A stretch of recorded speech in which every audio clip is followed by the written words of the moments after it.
जय हिंद।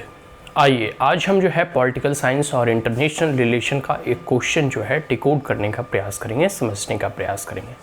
देखो, casteism, communalism, कुछ ऐसे टॉपिक ऑलरेडी जो है पॉलिटिकल साइंस और इंटरनेशनल रिलेशन के जब यूपीएससी के सिलेबस को पढ़ेंगे तो एकदम स्पष्ट जो है लिखा हुआ है कास्टिज्म, कम्युनलिज्म वगैरह, ऐसे मतलब कुछ टर्म और टॉपिक सिलेबस का हिस्सा है और ये बताया गया है। जब आप ऑप्शनल सब्जेक्ट और वैकल्पिक विषय के सिलेबस को पढ़ेंगे पूरी लाइन बाय लाइन तो आपको पता चलेगा। अब क्योंकि कास्टिज्म एक बहुत बड़ा प्रॉब्लम है भारत में और ये प्राचीन काल से चला आ रहा है, एक प्रकार से कह सकते हो परंपरा है, ट्रेडिशन है, रीति है, रिवाज है। लेकिन वर्तमान परिप्रेक्ष्य में किस प्रकार से वह सामाजिक समरसता और सामाजिक सामंजस्य को बिगाड़ने का प्रयास करता है या किससे इस कास्टिज्म एक ऐसे प्रॉब्लम से जो है कि सामाजिक शांति जो है खराब होती है, पीस एंड हार्मोनी डिस्टेबलाइज होता है और समाज में जो है अराजकता का माहौल फैलता है।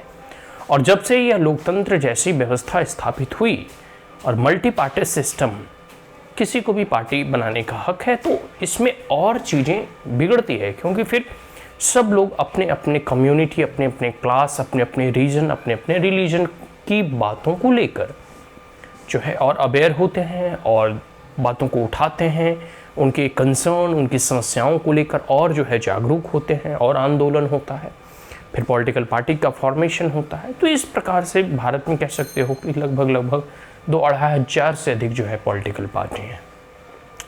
और कास्टिज्म और कम्युनिटिज्म की बात करूं तो वो अनगिनत है, ठीक है, वो अभी अनगिनत है। बार बार बात होती है भारत में यूनिटी इन डाइवर्सिटी की, कि भिन्नता में एकता, लेकिन यह भिन्नता में एकता और यह भिन्नताएं जो है कभी कभी जो कह सकते हो कि कॉन्फ्लिक्ट और कम्युनल हार्मनी या फिर कह सकते हो कि पूरे के पूरे जो समाज की एक समरसता होती है, सोशल हार्मनी होती है, उसको बिगाड़ने का भी प्रयास करता है। ठीक है, तो किस प्रकार से community and caste still threaten social harmony. जो कम्युनिटी एंड कास्ट की जो अवधारणा है, ठीक है, समाज और जातीय, ठीक है, तो जैसे आप देखोगे कि एक समय में कई एक जातियों के साथ जो है भेदभाव होते थे, तो धीरे धीरे सभी जातियां जब ऊपर उठने लगी तो उनका भी प्रतिनिधित्व, वो भी चाहते हैं कि हमारा भी संसद में प्रतिनिधित्व हो। फिर किस प्रकार से डॉक्टर आम्बेडकर और गांधी जी के बीच में पूना पैक्ट हुआ, फिर कुछ सीटें रिजर्व की गई, हर जगह जो है रिजर्वेशन का व्यवस्था किया गया, स्कूल्स, एजुकेशंस, कॉलेज, हर जगह जहाँ जहाँ सुविधा उपलब्ध हो सके ताकि वह भी समाज की मुख्य धारा में प्रवेश कर सके जो कि अब तक पिछड़े हुए थे। और साथ साथ जो आने वाले समय में जब देखोगे कि मंडल कमीशन वगैरह बना तो कई एक ऐसी जो है जाति जो एकदम कह सकते हो कि समाज के हाशिए पर थे, उन्होंने जो भी है जो है कह सकते हो अपनी पॉलिटिकल पार्टी बनाई, जैसे बहुजन समाजवादी पार्टी वगैरह, फिर मुख्यमंत्री भी बनी। तो एक प्रकार से उनका भी उदय हुआ। तो सभी का उदय एक प्रकार से कह सकते हो सर्वोदय तभी संभव हो सकेगा जब सभी जातियों का, सभी कम्युनिटी का इक्वल प्रतिनिधित्व हो, सभी लोग जो है ऊंचे ऊंचे पदों पर, सभी कास्ट एंड कम्युनिटी के लोग ऊंचे ऊंचे पदों पर बैठे, ऊंचे ऊंचे पदों पर आसीन हो, सबका उन्नति हो। लेकिन कभी कभी आप देखोगे तो कि बहुत सारे ऐसे सोशल प्रैक्टिसेस जो कि डिस्क्रिमिनेशन का कह सकते हो कि आधार होता है, तो वो सब धीरे धीरे मतलब कह सकते हो कि ख़त्म तो हो रहा है। और अर्बन सिटीज़ वगैरह या मेट्रोपॉलिटन सिटीज़, दिल्ली, मुंबई वगैरह में जैसे ये चीज़ें एकदम मार्जिनलाइज्ड हैं, यहाँ कोई कास्टिज्म वगैरह उतना मैटर नहीं करता। लेकिन रूरल इंडिया में और ग्रामीण क्षेत्रों में अभी भी जो है कह सकते हो इनफैक्ट कि आज़ादी के 70 सालों के बावजूद भी जो है ये सब चीज़ें अभी भी मायने रखती है। तो बहुत सारी जो चीज़ें हैं और ख़ासकर मेंटलिटी और बिहेवियर में चेंज लाने में समय लगेगा। इसीलिए ये सब सारी चीज़ें जो हैं सोशल हार्मोनी, जो सामाजिक समरसता है, उसमें जो है विष घोलने का जो है एक प्रकार से काम करता है।